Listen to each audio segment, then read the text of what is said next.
Hello everyone. तो आज हम लोग क्लास 12 की बुक फ्लेमिंगो के सेकंड चैप्टर लॉस्ट स्प्रिंग के think as a read question करने वाले हैं।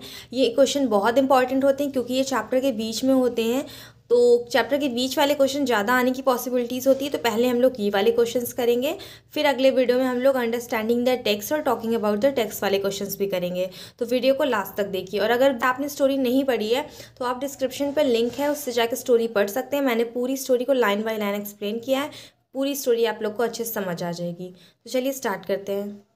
What is Saheb looking for in the garbage dump? Where is he and where has he come from?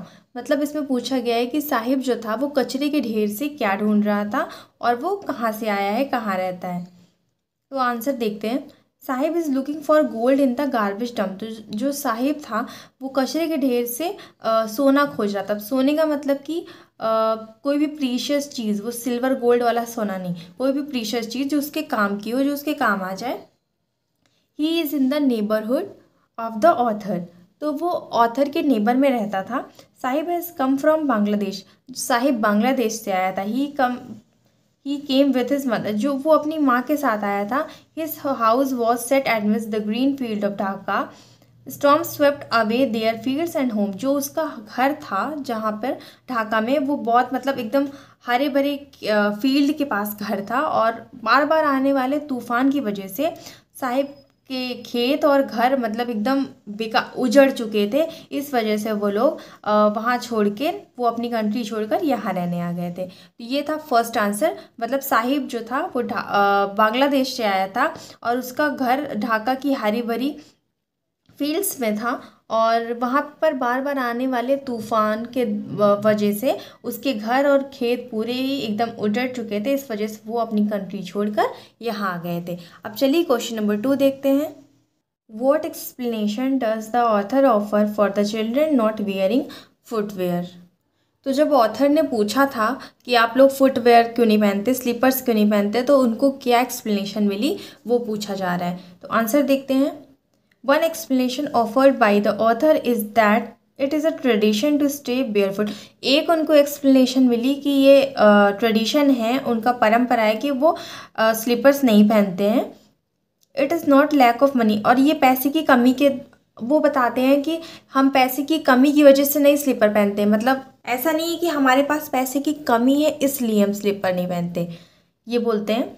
He wonders if there is only an excuse to explain away a spiritual state of poverty. और फिर वो author मतलब एकदम wonder करते हैं कि क्या ये एक तरीका है अपनी गरीबी छुपाने का। मतलब ये सारे एक्सक्यूज़ दे रहे हैं अपनी गरीबी को छुपाने के लिए। He also remembers the story of a pair of shoes. उनको एक स्टोरी भी याद आती है पेयर ऑफ शूज़ की। अगर आप लोगों ने स्टोरी पढ़ी होगी तो आप लोग को भी याद आ रहा होगा, और अगर नहीं पढ़ी है तो आप लोग पढ़ सकते हो। मैंने लाइन बाय लाइन बिल्कुल पूरा चैप्टर एक्सप्लेन किया है, बहुत अच्छे से समझ आ जाएगा, तो आप लोग उसको देख सकते हो। चलिए क्वेश्चन नंबर 3 देखते हैं। Is Sahib happy working at the tea stall? Explain. तो इस क्वेश्चन में पूछा गया है कि क्या जो साहिब था वो खुश था टी स्टॉल पर काम करने से? No, Saheb is not happy working at the tea stall. बिल्कुल नहीं, साहिब खुश नहीं था टी स्टॉल पे काम करने से। He is no longer his master. अब वो अपना मालिक खुद नहीं था। His face has lost the carefree look. और अब उसके फेस पे एक केयर फ्री लुक जा चुका था। मतलब कि पहले वो जो चाहे वो कर सकता था, अपने मन के काम कर सकता था, पर अब उसके साथ ऐसा नहीं था। अब उसका केयर फ्री लुक मतलब जा चुका था। The steel canister seems heavier than the plastic bags he would carry in lightly. तो जो वो स्टील कनेस्टर, तो वो टी स्टॉल में काम करता था, तो वो एक स्टील का कनेस्टर लिए रहता था, उठाता था। तो वो बहुत ही ज़्यादा हैवी लग रहा था स्टील का कनेस्टर कंपेयर टू जो वो प्लास्टिक बैग लेता था। आगे देखते हैं।